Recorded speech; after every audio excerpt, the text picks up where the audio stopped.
wanted a total approach. He wanted to make a comprehensive program based on the partnership of civilians and the military police. He was nicknamed Steady Eddie because of his advocacy for the economic growth and stability of the country. Currently, Ramos is the only president to start from second lieutenant, working his way up step by step to becoming the commander-in-chief of the Philippines. Ramos made the first Philippine-U.S. Visiting Forces Agreement. He is also known for the Philippines 2000 5-point program, which led the Philippines to be the next Tiger Cub economy in Asia. Ramos also reinstated the capital punishment through the election chair, although lethal injection was used instead due to its availability.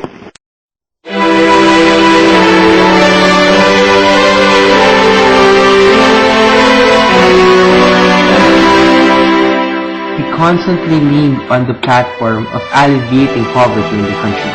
He was popular even before he entered politics because he is an action star in the Philippine cinema. He served as mayor of San Juan, senator, and vice president of the Philippines. He is most responsible for the Philippine Clean Air Act, Farmers Trust Fund, and the Presidential Anti-Organized Crime Task Force.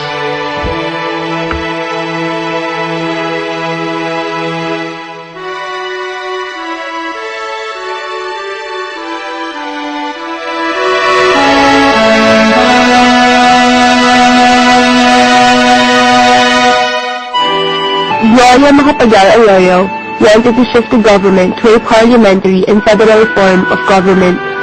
She also aimed for job creation and universal health insurance. She also believed that a tougher stance was needed to fight illegal drugs and local and international terrorism. She is the second woman, next to Cory Aquino, to be swept into presidency by a peaceful people power revolution.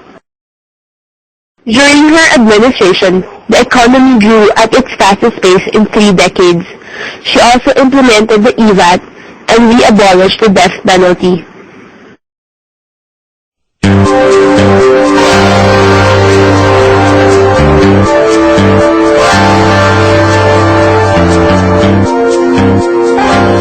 A good leader is someone who takes priority in taking care of his or her group or people that he or she manages before himself or herself. This is leadership based on the model of Jesus, which is basically servant leadership, giving oneself. And a good leader is someone also who can model his life or his or her lifestyle. One of the most important management principle is this, very simple: people do what people see. So the best leader is someone who gets respect from his or her own people. What kind of leader do the Filipinos need? I think the kind of leadership that the Filipinos need at this time is principled leadership. Principled leadership also is one in the Philippines that we're missing, is that a leader who takes values seriously. At this point, all the leaders that are being presented to us somehow, one way or another, show certain values, but the values are relative. What we mean here is that a principled leader is one whose values are standard, unchanging, regardless of time and circumstance.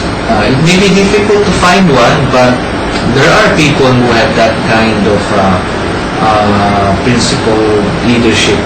And this value, this borders on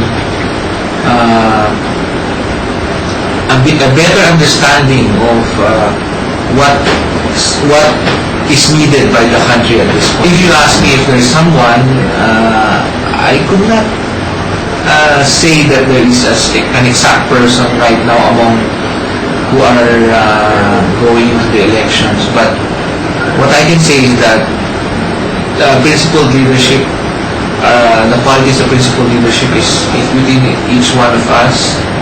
it is based on a standard that everyone must follow. The next president should be able to focus on my opinion, on the following. First is the elimination of corruption in the government. Corruption in itself has greatly scarred the nation and the way people think, the way people behave, everything. That is why I believe that one of the root causes of poverty is corruption.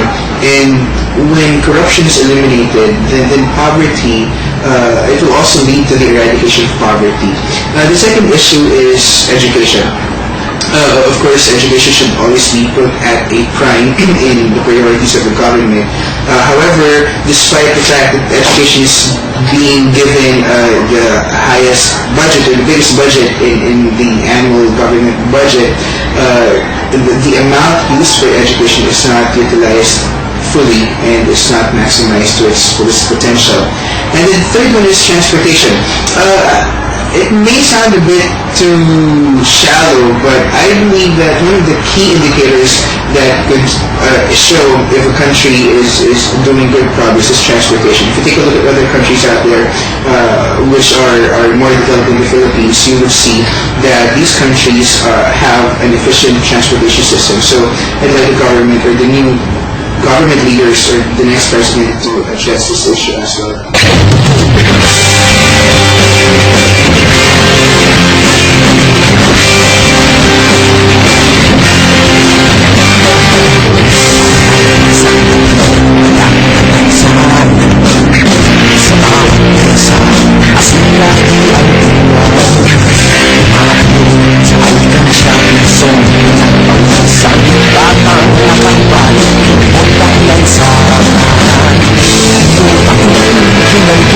Sa